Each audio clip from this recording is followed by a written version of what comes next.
Your mentality is heavily linked to your reality. And the fact that most people have such weak mindsets comes from the fact that they have a weak life, a weak body, a weak social circle, a weak network, a weak bank account, a weak relationship, and then their mind is weak. Well, of course. Whereas if you had a group of soldiers around you, men who were dedicated, who would ride or die with you, if you were strong, if your woman would never leave you no matter what because she idolizes you, then your mentality would be strong. Your mind would be strong by extension. So if someone comes to me and goes, I doubt myself, I usually look at them and go, yeah, I understand why. You're a little fat piece of shit. You're stupid. Of course you do. Excuses sound best to the person that's making them up. Stop feeling sorry for yourself. Get off the pity potty. Telling everybody your sad and sob stories, trying to get people to show up to your pity potties and your pity parades. If you ever see me in a Rolls Royce, a 6 or 7 star hotel, living my life to the fullest, don't get jealous of me, because I worked my ass off to get it. Nobody handed me nothing. Wake your ass up. Awaken the beast inside. It's game on. It's go season. It's time for you to take advantage of the access and the resources that you have in your country and your community. You got a problem with your life. You got a problem with your environment. Do something about it. If you want it, go get it. Every man understands you shouldn't be complaining about things you cannot change. You have to play the cards you're dealt. To be born a certain height and then to sit there and go, what do I do? I'll tell you what you do. You become the best version of yourself, just like everyone else does. Nothing about the height is in and of itself enough value for me to be a valuable man. As a man, you build your value.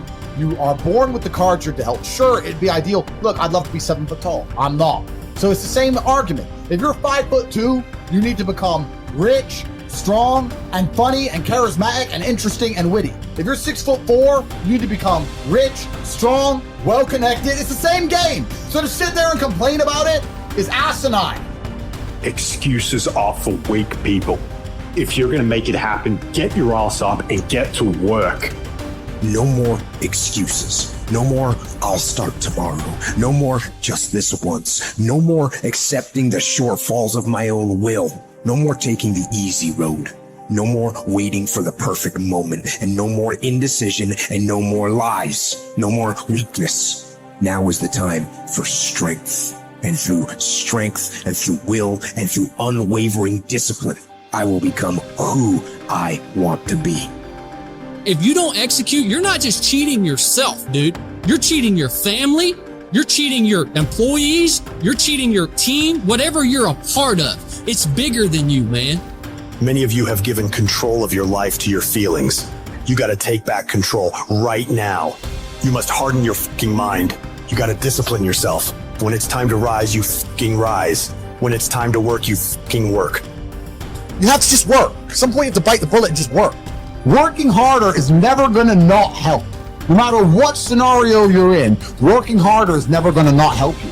And it's amazing that I give different versions of the same answer for 99% of the questions I'm asked. Work harder. If you have a problem, whether you're broke, whether you're out of shape, whether your friend dies, whether your girl leaves you, whether you're depressed, whatever it is, working harder is almost always the answer. So you know what you need to do. You need to do it. And what's amazing, again, it's kind of like the antidote. If you take the antidote before the poison, then you never get sick in the first place. If you're always working as hard as possible, if you're always working your ass off and trying to be the best version of yourself every single day, then you never get sick in the first place. You're already working. You're already taking the antidote. So things can't attach to you. They can't get hold of you. Working hard is the antidote to everything. So why don't you just do it in advance? Why don't your life just become work like mine? Why don't you just dedicate yourself to a cause and get up and do what you're supposed to do every single day?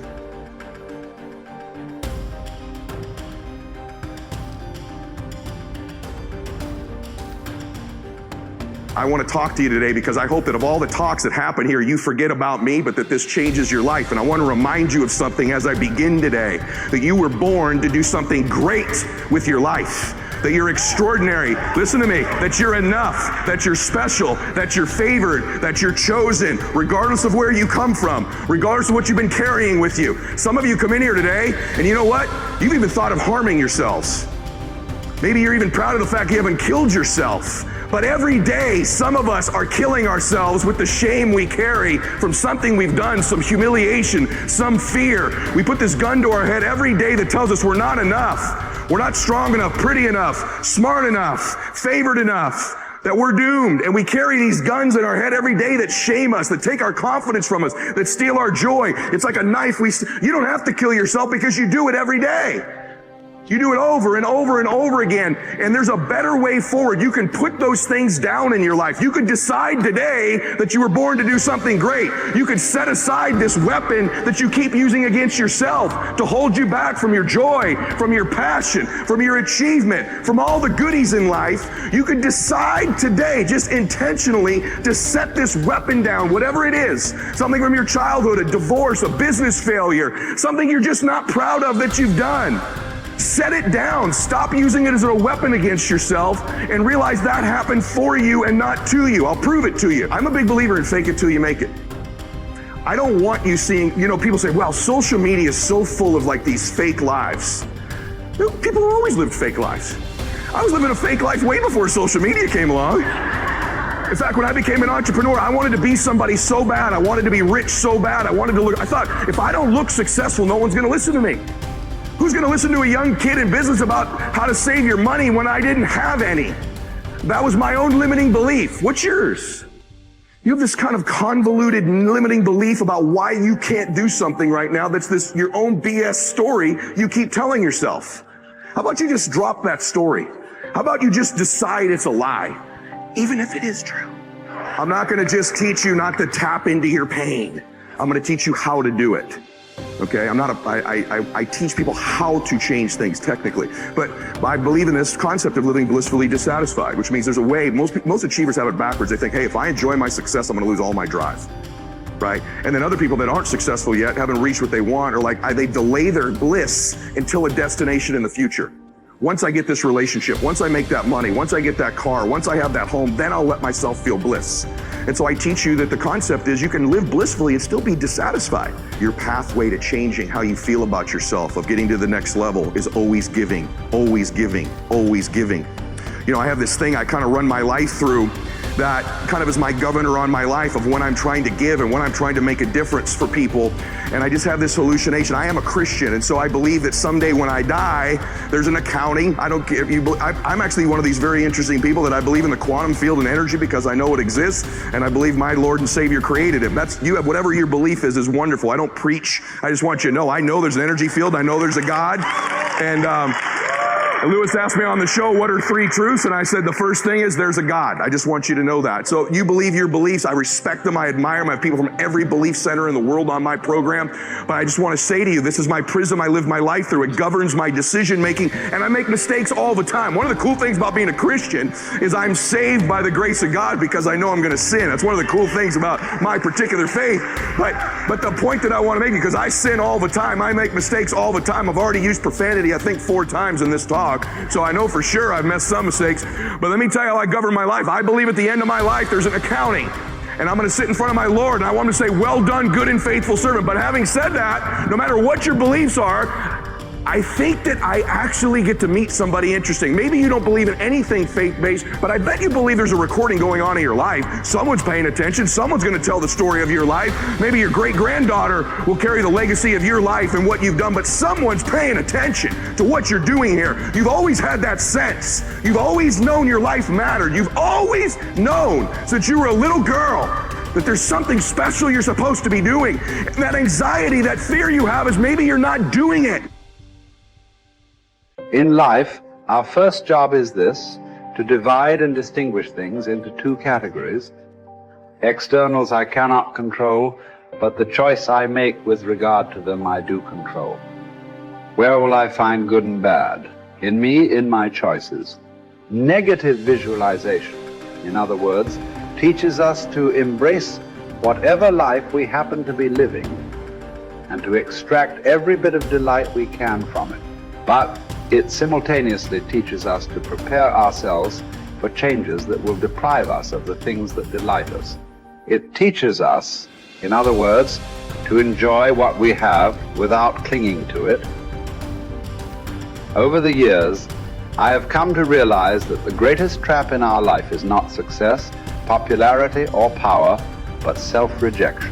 Success, popularity, and power can indeed present a great temptation, but their seductive quality often comes from the way they are part of the much larger temptation to self-rejection.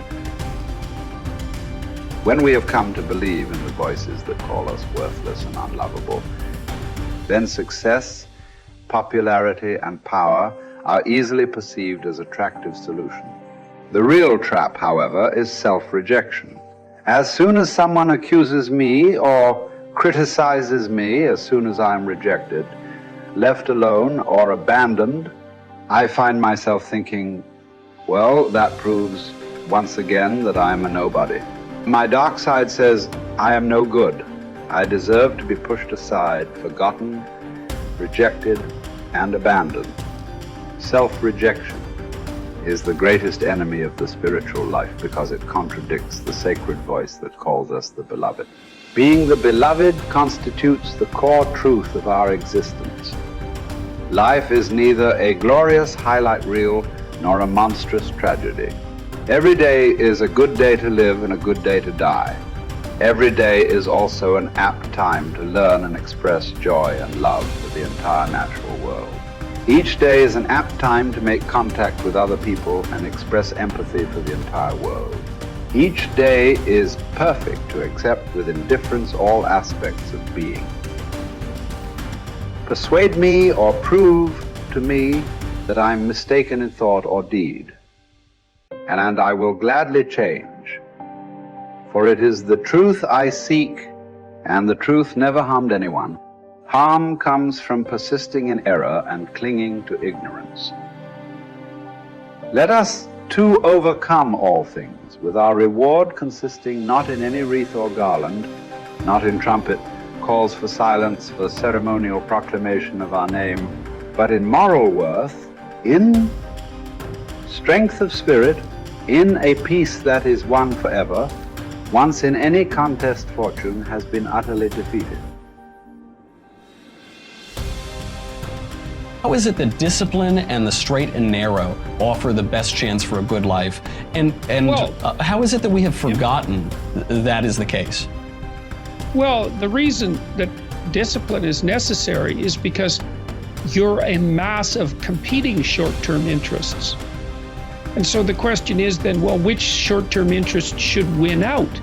And the answer to that is, well, none of them. They need to be organized into a hierarchy that makes them functional across time and across individuals. So like a 2-year-old is very likely to act out his or her proximal impulse.